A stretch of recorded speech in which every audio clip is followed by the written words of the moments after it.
Hello and welcome back. In today's video, I'll be sharing with you guys how much income I have received from the QQQY ETF. As you may have guessed from my channel's name, that I'm in Canada, but this ETF is listed on the US stock market. And whenever someone in Canada receives income or dividend from a stock or ETF listed on the US market, we are required to pay a withholding tax, which is 15%. So I will not only be discussing the income I received, but also how much withholding tax I paid and what are the different tax implications for Canadians depending on which account type they are holding this ETF in. Because we do have different account types, and depending on which account you're holding this ETF in, the tax implications do vary.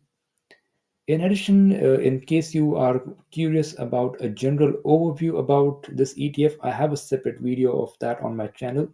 If you haven't seen it yet, I do recommend you do check it out, where I've discussed how this ETF generates its income. But with that said, let's not waste any more time and let's get started with this video. Alright, so here we have a summary of the income I have received so far. Remember, I have held this ETF for only 2 months, so these are the two dividends I've received. And as also noted on the screen, all the amounts are in Canadian dollars. In fact, my broker converts the US dollars automatically into Canadian dollars on the same day when it is paid out, based on the exchange rate for that particular day. Now, in total, I hold 75 shares of this ETF, which cost me roughly 2000 Canadian dollars. And if you do the math based on the net income I received in the 2 months, my annual yield rate or distribution rate will be 50.25%, which is less than the 60% distribution rate mentioned on the website.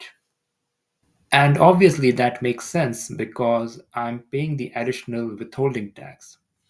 But the bigger question now is whether the withholding tax is the only tax I'm going to pay or is there more?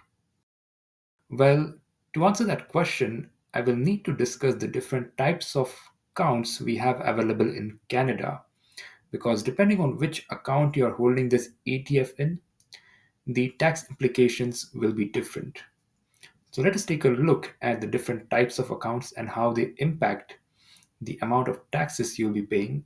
Alright, so here we have the three most commonly used brokerage account types in Canada: the RRSP, the TFSA, and a cash or personal account. The RRSP, I would say, is similar to a 401k or an IRA in the US. It is completely a tax deferred account. You don't pay any taxes on any dividends or capital gains within that account. However, tax is applicable whenever you make a withdrawal. Now, the TFSA is something I think which is unique to Canada. I'm not aware if there is a similar account type in the US. So, in this account, you make contributions that are already taxed.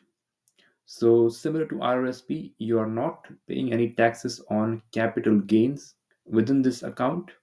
However, if you're receiving any income from a US holding, then you are paying the withholding tax, which, thanks to a treaty with the US, is 15%.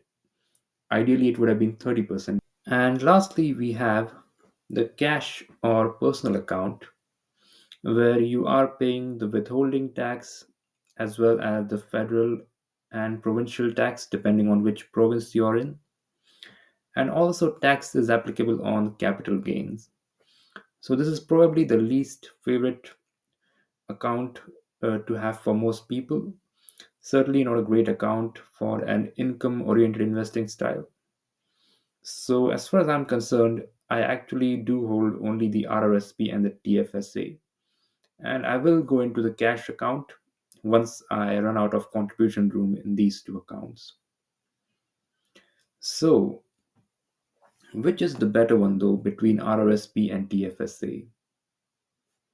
Especially for a US based holding like QQQY, where I am paying 15% withholding tax within the TFSA, most people might say that it is better to hold it in the RRSP where I won't be paying any withholding tax at all.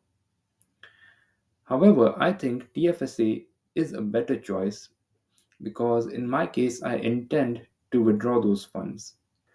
So if I were to withdraw the same dividend from the RRSP, I would actually end up paying a total of 20% federal and provincial tax at the end of the year, whereas withdrawals from TFSA are not taxed at all. So I'm only paying the 15% withholding tax, and that's all. So RRSP is better if you do not wish to make any withdrawals right away from your dividend income. However, if you do wish to make a withdrawal right away, then TFSA is a better choice, even with the withholding taxes. And that brings us to the end of the video. Let me know in the comments section if you would like similar update videos regarding the income I receive from my other holdings. And as always, thanks for watching. I'll see you guys in the next one.